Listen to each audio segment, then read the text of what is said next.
You're listening to Tutor Time with Mallory, and now for your host, Mallory Latouche.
And welcome back to Tutor Time with Mallory. Today I have the honor of interviewing Mr. Cameron Leonard. How are you today, Cameron?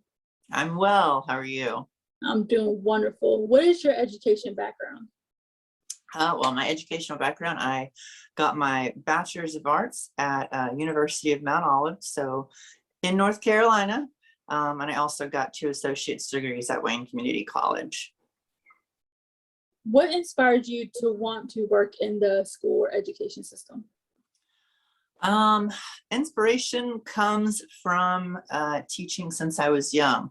I actually got my teaching, so to speak, when I started in ministry, and I was teaching since about 16. So that kind of really drove the passion of, reiterating to the world what I've learned. And that's kind of really where I got my start. How has your career path led you to where you are now? Oh, it's been a wild journey, very exciting. I think one of the things that got me to where I am now is the consistency of still learning along the way.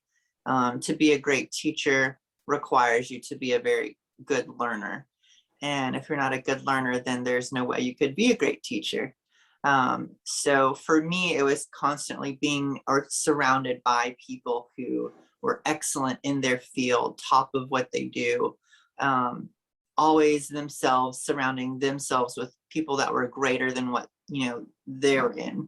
And so it allowed me to see, okay, this is how I can maximize myself and maximize my skill set to be a great teacher as well. So even more so just being a great educator and a good communicator.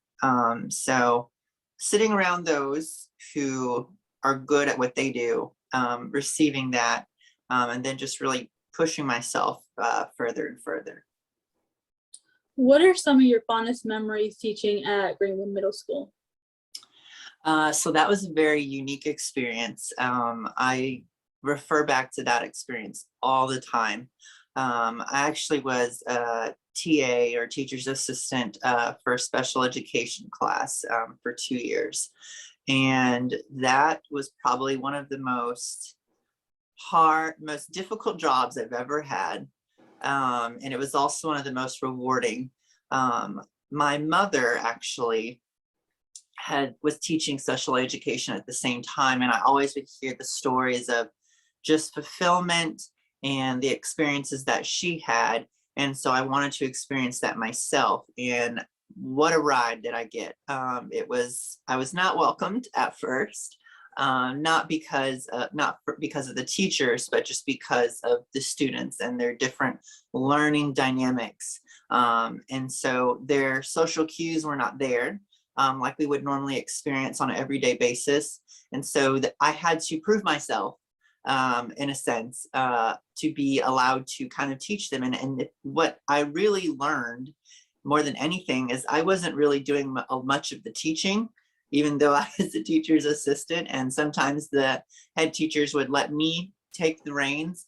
I was the one being taught, and that's not at all my young, 19, 20-year-old self. I didn't think that was going to be the case. But I was the one doing all the learning. And I think that was one of the fondest memories. I think that second year towards the last 6 months, just being hugged all the time and told how much they were thankful that I was there. And these are kids who many would say, oh, they can't speak very well, or they're not good at expressing feeling and emotion. They expressed feeling and emotion and clearly conveyed what they were thinking.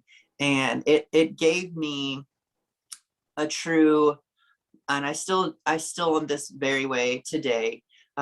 If you spend enough time with someone, what they're truly thinking will always come out, no matter what the reputation is.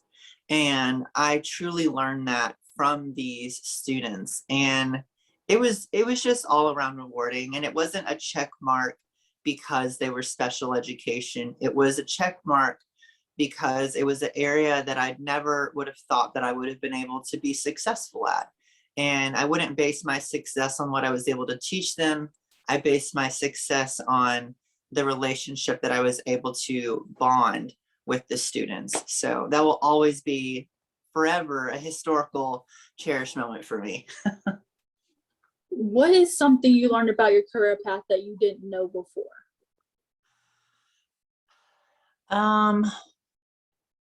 How difficult and lonely it would be.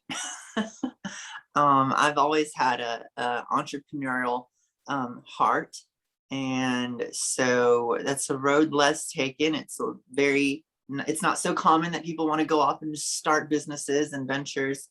And for me, it was the fact that it's just the road less taken. And it usually requires a lot more self-educating than it would for the common person.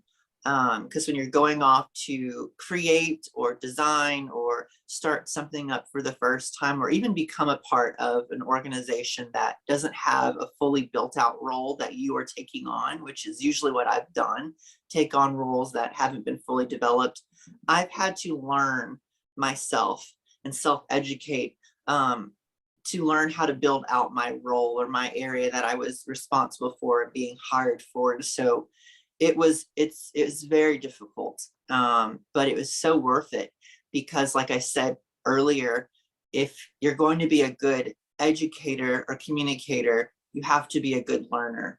And so that self-educating constantly really came back. I already had the skills from learning when I was younger, so it really just kind of helped.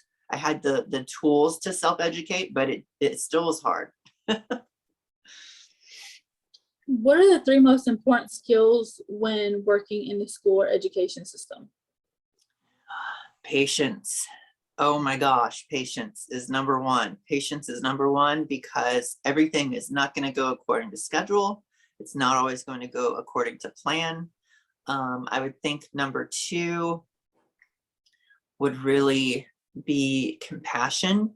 You need to have a heart full of compassion, because there's going to be a lot of stories that are going to break your heart. But feeling sorry for someone does not help them. Being compassionate helps you to pull the tools that you need from the sides and things that you've learned in your life and give them to the person that needs them most. And that's real compassion. Thank you for watching Tutor Time with Mallory. You can find her on the following social media platforms and contact her for interviews.